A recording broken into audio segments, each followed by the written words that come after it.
Welcome back to Boring Reviews. Boring land. Oh, just kidding. Blasphemer! All Hello, right. Boring Review Nation! Kind of pointless. We know all things. All right, welcome back to Boring Reviews. Nick here. Gabe. Chapati. Bang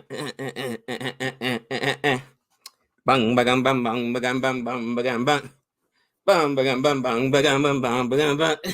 Bro, I'm telling you. Woo! I'm loving it. I'm loving it. I'm calling it right now. Kill of the season. Kill of the season. Oh, they got creative. Your boy Muna is ruthless. No, oh my gosh. Not Muna. What am I talking about? Your boy Gouda is ruthless. Oh gosh.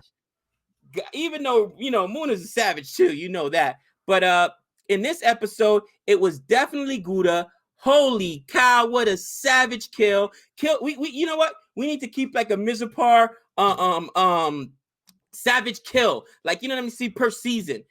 Season 1, no doubt, it was with the Forks cousin. He went off, you know what I'm saying? And maybe your boy Dopender. Was it Dopender? Yeah, Dopender they called him. Compounder. Maybe your boy Compounder. But this year, nothing's got this kill. Woo! Well, the problem is the trailer gave it away a little bit, right? I don't remember seeing that in the trailer. With the hairdryer in the mouth, man. You can see the last part. You can see the hairdryer in there. And then they show you another shot, and it was actually the guy with the bad gums in a different scene with him like bleeding or whatever. So they kind of made it look like it was two things. And I'm sitting there watching the trailer, and I'm like, how do you kill someone with a hairdryer? I obviously I'm not a violent person. I don't know about this kind of stuff. Death by hairdryer. Now, before we get to that, we are here for episode 8. Episode 8. After this, we only got 2 left of Mirzapur season 2. Ocho, that's right. And to set this up, at the end of episode 7, Gudu's doctor and now friend, and the wife is a friend of his too, and their daughter he thinks is just amazing and cute. The mom and dad get taken out by this barber guy who doesn't want Gudu to run any things. He's like, oh, you're not going to run nothing. I'm going to show you what's up. And so he takes out both the parents. Thank goodness he doesn't take out this girl. And so Gudu, he's not messing around. He's got Babar with him. I got this. He goes in there with the cane and everything. He's like, I want to get my beard shaved. And the guy's like, the guy is so cocky. I even know the guy's name, this barber dude. He's so cocky. He's like, yeah, that's right. You're going to come in here and you're going to act like nothing happened. Okay, I'll shave you. He's like, you're done. You go, oh, yeah, I'm out of here. Get out of here. Right? The guy who wanted the half beard in the last episode. He got the full shave. And so Gudu's sitting there. And before even the guy can put some shaving, because I'm like, is he going to let this guy put a blade to his face? He shows him the necklace. He's like, I think you dropped this. And then it was on. Gabe, take it from there. Yo, Gudu, and the dude, to his credit, and I think that this is where Gudu puts themselves in bad situations sometimes. The dude, to his credit, was holding his own a little bit, right? Yeah. And they were banging out. Gudu, you got this town on your back. You got these people on your back. You could have set him up, had him killed. But sometimes he lets his emotions talk for him, and that's going to be a problem. So the guys and him are going back and forth. They're fighting in the barbershop. Then my man Gudu pulls out the hairdryer and puts it in his mouth. And mind you, while all this fighting is going on, the ruthless little barber that was a partner of the guy in there, while the dude was in the chair, stuck him in the neck. Not with the dude, but the owner of the shop. That was his boss. Yeah, that was his boss. He stuck him in the throat, and then he's using the scissors to open it up. I'm like, yo, savage kill. Dude, they made that rough. I mean, that was going on forever. This guy was fighting back, and I'm like, and I'm like, God, this guy is ruthless, bro. He just turned on his own people or whatever. Obviously, Gudu had that set up, so at least Gudu was thinking ahead of time. But still, bro, you didn't even have to go through that. You could have had this guy killed. Like, why would he do that? They just killed the parents of this girl that he absolutely loves and he adores. And maybe, I was thinking about this later in the episode, maybe in a small way, he sees his unborn child in this girl and he just loves her even more because of that. Right. It was a personal hit. He's going to just send someone over and not have respect for this girl's parents. And not just that, can he trust these guys? Because he already told them the rules. I'm going to pay. You're going to do what I say. Okay. And then even though that barber guy thought he was higher than that, he got killed by this guy. He doesn't know if these guys, and case in point, later on in the episode, he has to go to them and tell them, now, I tell you what to do and you do it. Do you understand? So I don't know if he could even trust those guys, but I think it was too personal. He had to take care of himself. He could get one of Lala's dudes to do it. My point is, he has to realize he's not the same Guru, okay? Let's be real. Guru would have destroyed Sharad Shankar last season, but this Guru with the hobbled leg still in the cane, he was lucky to make it out of there alive, even though it was two dudes and he still lit them both up. But you know what I mean? Like, we saw Guru with nothing but a fork, basically take out what was it, 4 dudes or 3 that Muna showed up cronies. You know what I mean? But so I'm remember, he's a shattered man. He's a shattered man. So all I'm saying, he's got to be smarter. All I'm saying is he's got to be smarter. But I understand what your point is there. But let's talk about something else that has something to do with this. At the very beginning of the episode, you see that he's a shattered man. I think, and that's what you're talking about, that maybe he's thinking about his unborn child, because he gets into an argument about the child because the one person I thought was redeemable, ruthless, and we talked about it, ruthless. She is ruthless. She's like, why'd you take her? And I'm like, what did she just say? You're gonna leave her there with her dead parents. Okay. That is insane to me. Golu has lost it. Golu now, all she's thinking about is revenge. And I don't know, man. Is there anybody on the show that's a redeemable character? Yeah, anybody? there is. And I want to get to that in a second, but let's talk about Golu, because I felt the same exact way. Me and Gabe had a conversation after recording episode 7. I had watched like the first 10 minutes of episode 8 because I wanted to make sure I didn't say anything that was a spoiler for episode 7. And he's like, oh yeah, me too, the same thing. And so we had talked about that. I'm like, man, Golu's messed up. Why'd you take the girl? Are you crazy? She's heartless. Then I watched the rest of it today, and the writing, I had a hard time with the writing in the middle episodes. I love the writing in this episode. Love the writing in the last episode. They're not afraid to get ruthless with those violent kills and then to go for the feels and have it all put together. She has a moment where she snaps at, what's her name, like Lily or Liddy or something like that. She says, be quiet or I'll thrash you. Or Lippy, I'll wreck you or whatever.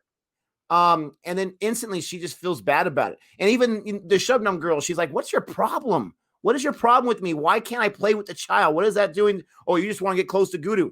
What, don't you like Guru too? I don't know. Keeps asking her a question. I don't know what I know. She's a mess. She's an absolute mess. And then she almost breaks down and she goes to the little girl and she apologizes. And I was expecting her to be like, Shubnam, I'm sorry too. She's a huge mess. And I love that. That's great characterization.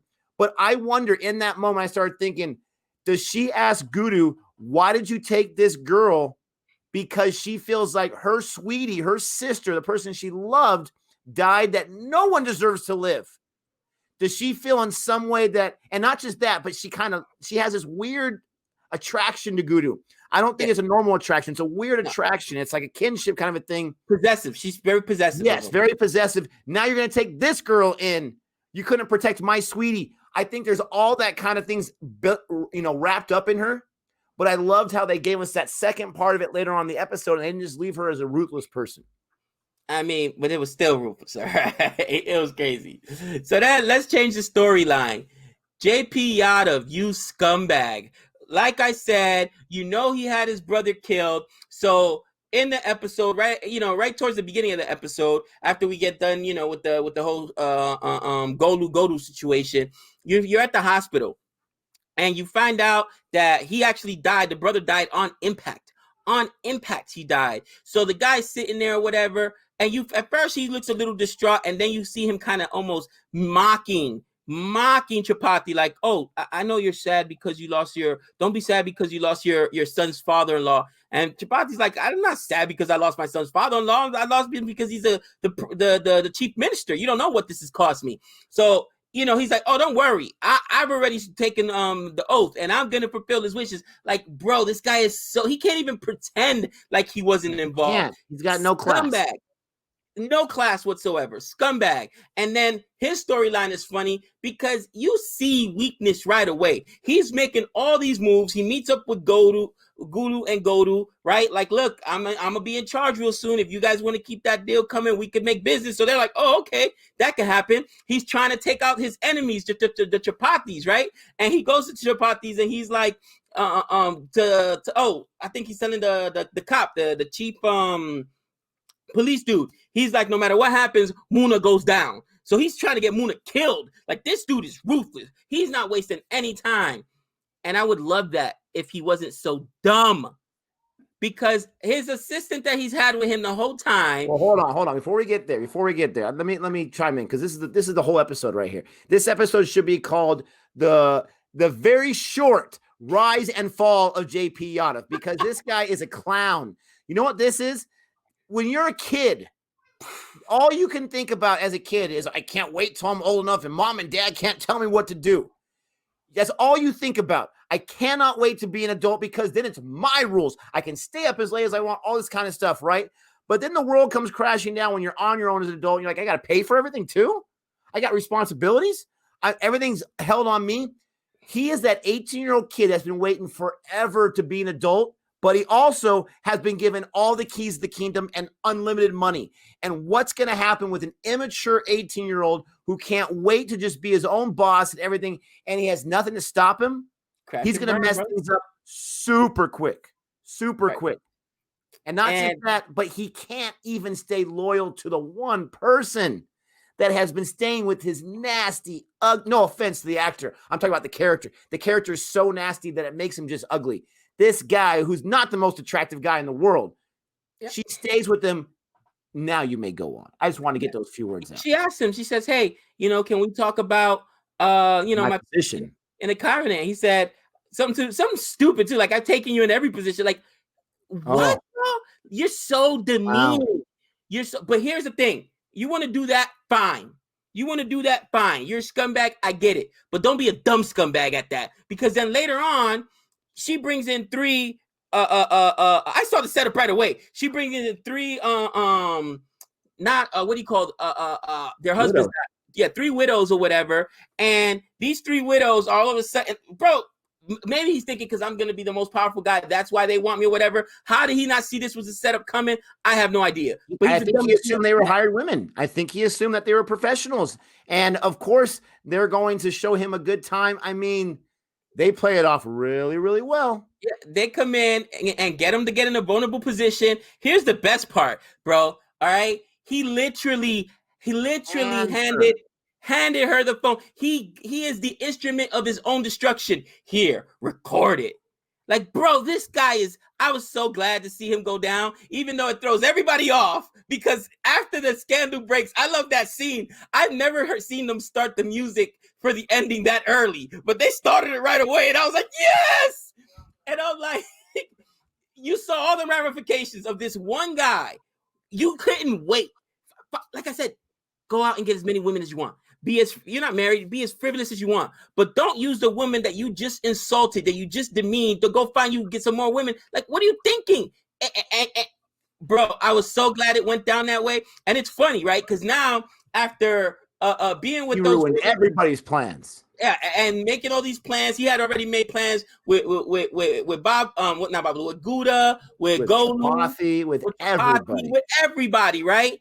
And then all of a sudden, he's supposedly dealing with grievances of the little town. And here comes as soon as I would have saw her, I would have been like, nope, she got to go. At least be smart. But he's sitting there like, what's your grievance? You know what's coming out of her mouth. Is he that dumb? He was in that awkward situation. He should have got away from it as soon as he could. But I mean, he was sold out like a sucker.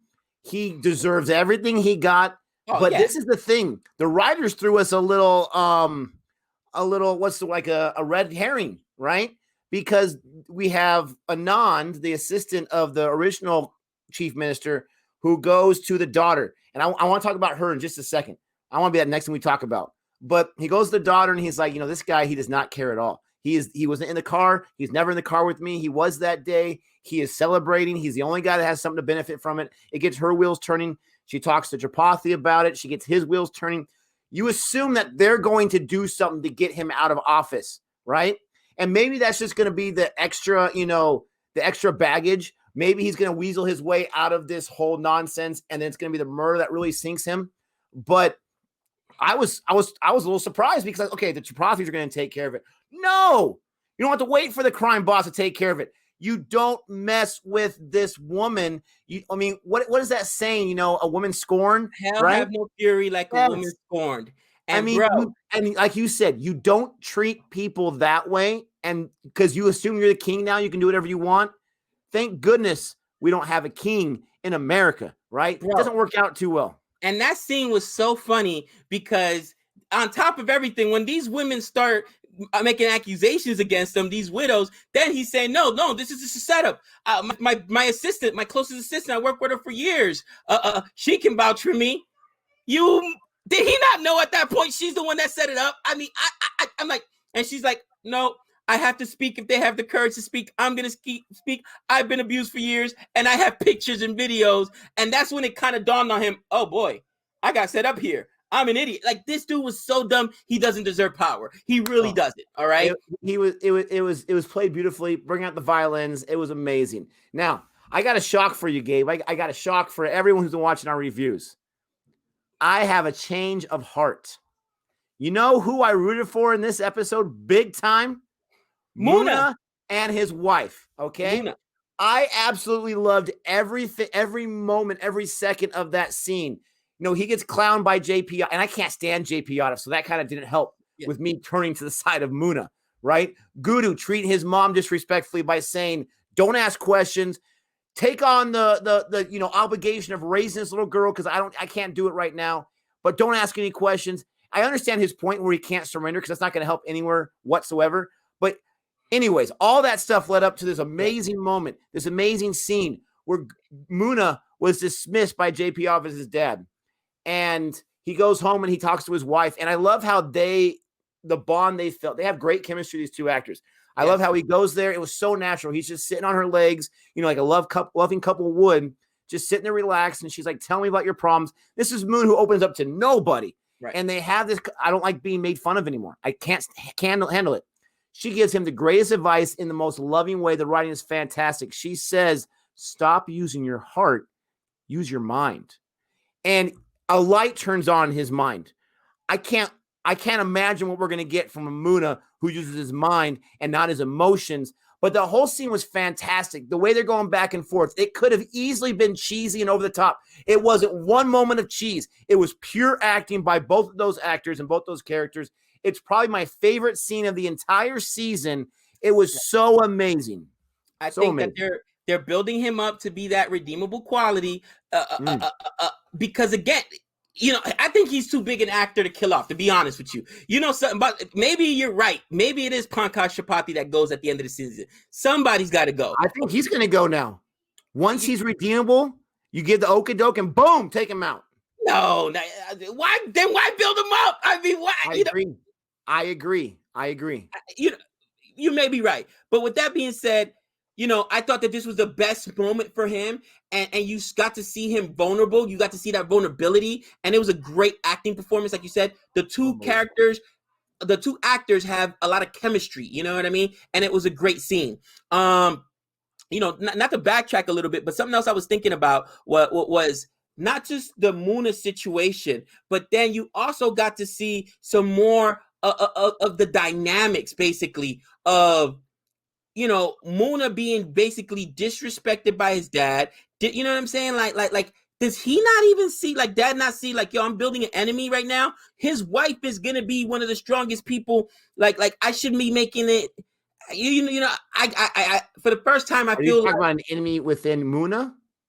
No, Colleen, yes, Colleen doesn't see it. Making Muna a possible enemy.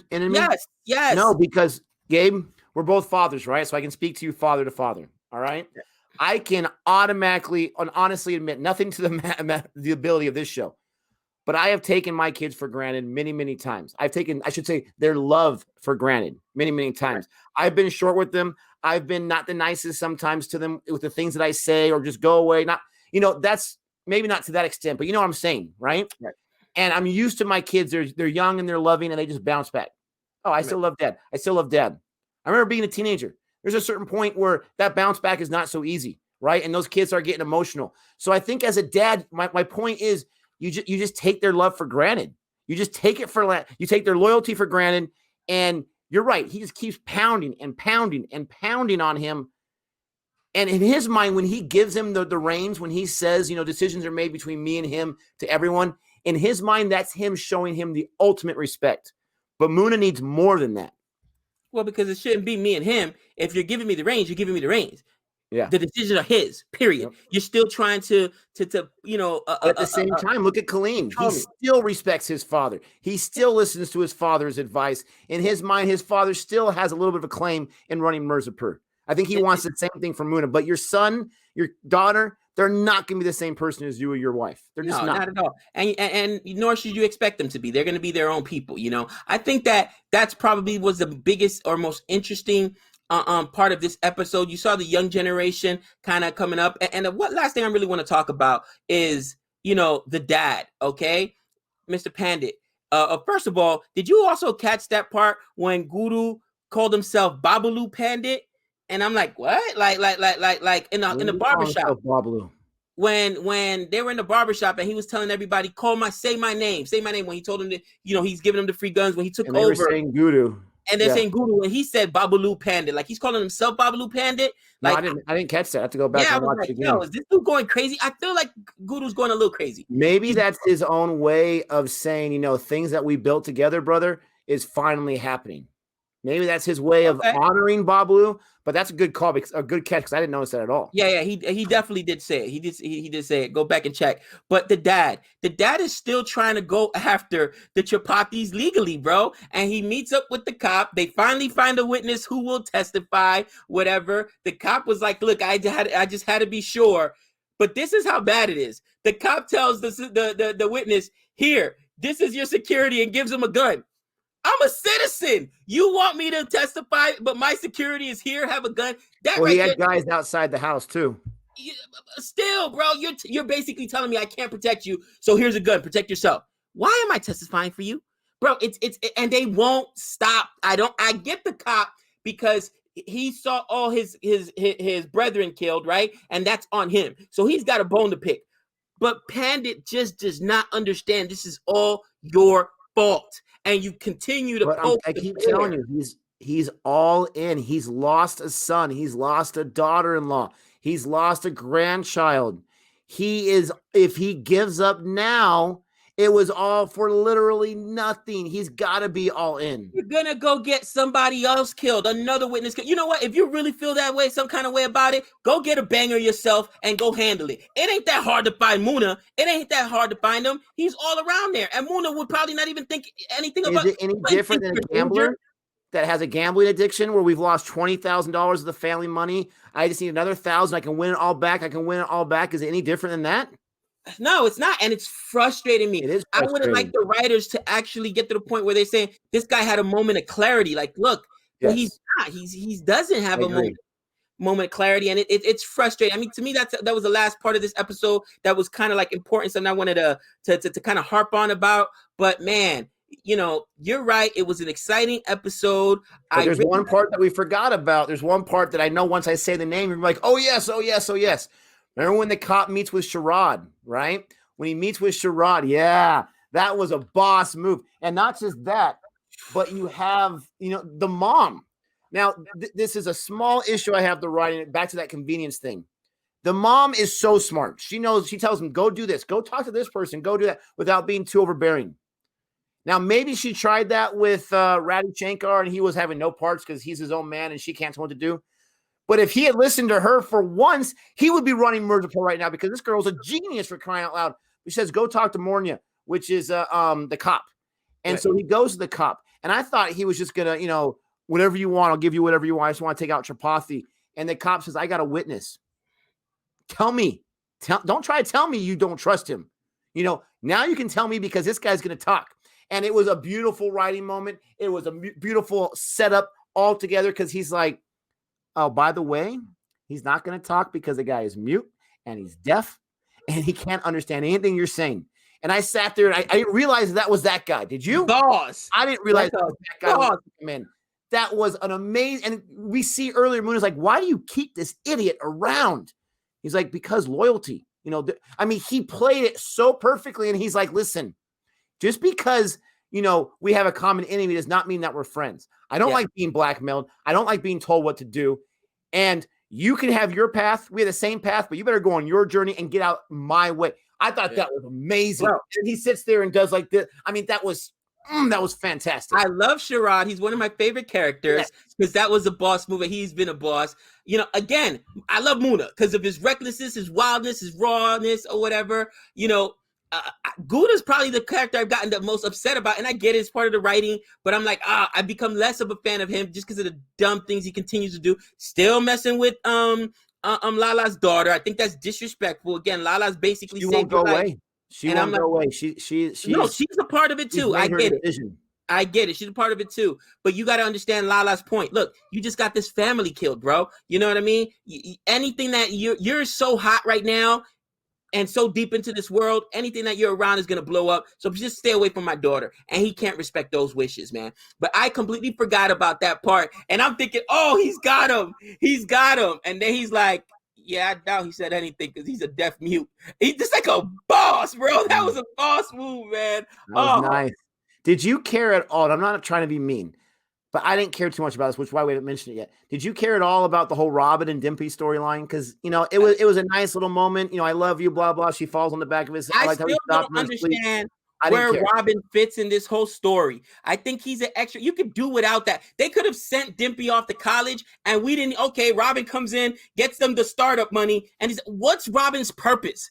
That you couldn't have found another way. It better pay off in some way. There's got to be, but and he's annoying. I don't like the Robin character.